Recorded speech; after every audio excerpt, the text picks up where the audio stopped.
Japan almost took care of business. Germany could not take care of business. And Morocco took care of business.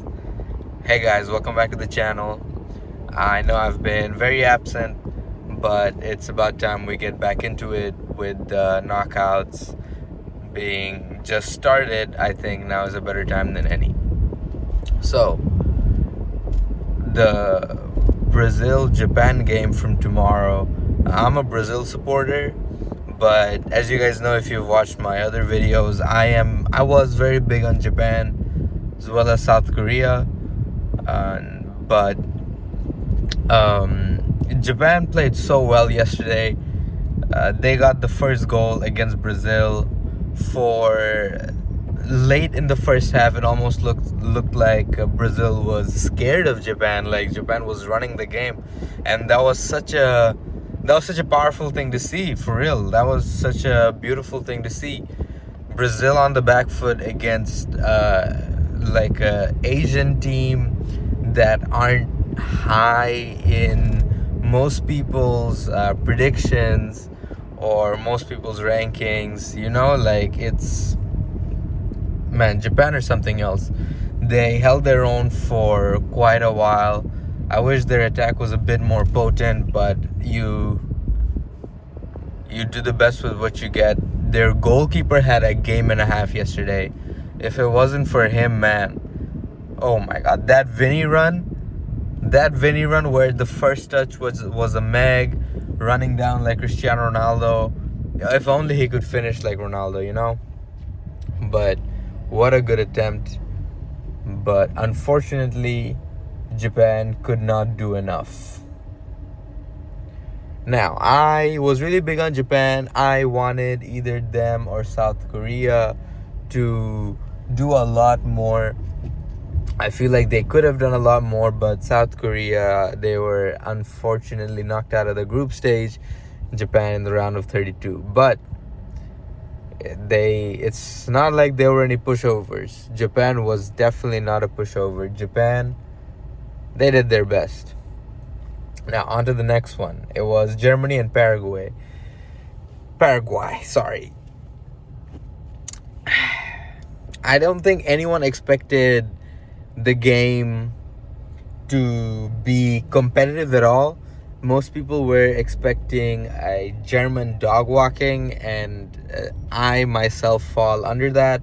But boy, oh boy, Paraguay came out to play, and play they did. They are the ones that scored the opener, held on to the lead for quite some time, but then unfortunately Germany scored. But even then, Germany had so many attacks late in the game and in extra time. Paraguay's defense was just incredible, man. Those center backs put their bodies and lives on the line. Even so, it wasn't enough when it looked like they had conceded at the first period of extra time. But yet, as so the football gods would have it, it was an offside. And I know there's a lot of talking around VAR about how it's being implemented and whatnot. But if a call is a right call, you can't really complain about it.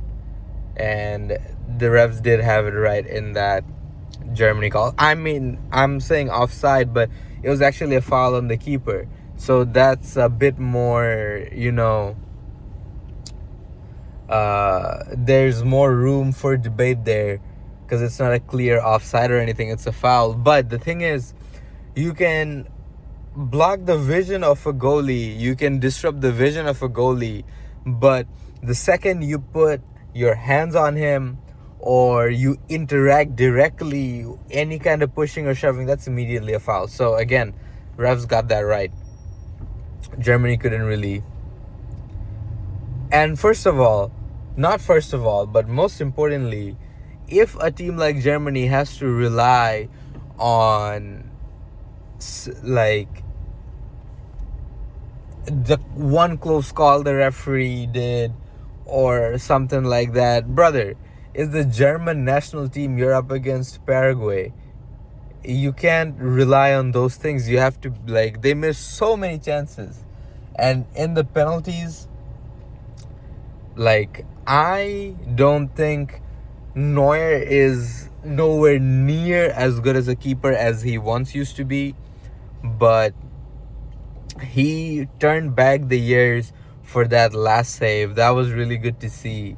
And then, like, Germany were back level. Like, they had every opportunity to make things right, but Jonathan Tah, I think he just wanted to show the world how much he wanted to be an Arsenal player. So yeah. Moving on to the last game of the day, Netherlands versus Morocco. And boy, that game was the most aggressive game I've seen in a while. Like, they were going at it from the very start of the game. They were going at each other hard. That was such a good game to watch. Early in the second half,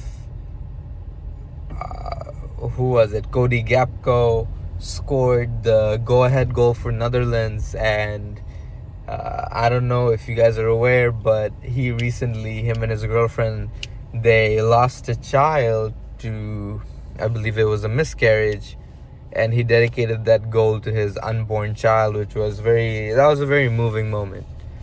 But that being said, I was rooting for Morocco, and they were the better team the entire 90. And bro, that last minute header, he scores and then Aura farms, like, that was just beautiful, man. Like, this is what the World Cup is about. This is what the World Cup is about. We go into extra time. Morocco looked dangerous. Like, Morocco looked like they want to score another one. They're not even thinking about penalties. And we got Netherlands on the other hand. They were playing more defensive. They were trying to take it to penalties. I was listening to Thierry Henry and Zlatan, and they were saying the same thing, how disappointing the Dutch team was. But they were able to not concede, and off we go to penalties.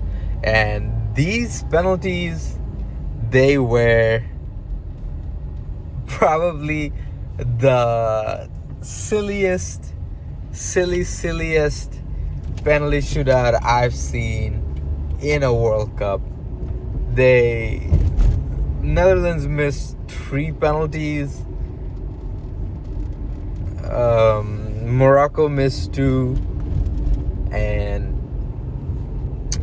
when it was like, Ashraf Hakimi had the chance to put the game to bed, but I don't know, I got a weird feeling in my stomach that he wasn't gonna score, because he had a few good chances in the game as well, but he couldn't convert. It just felt like it wasn't his day.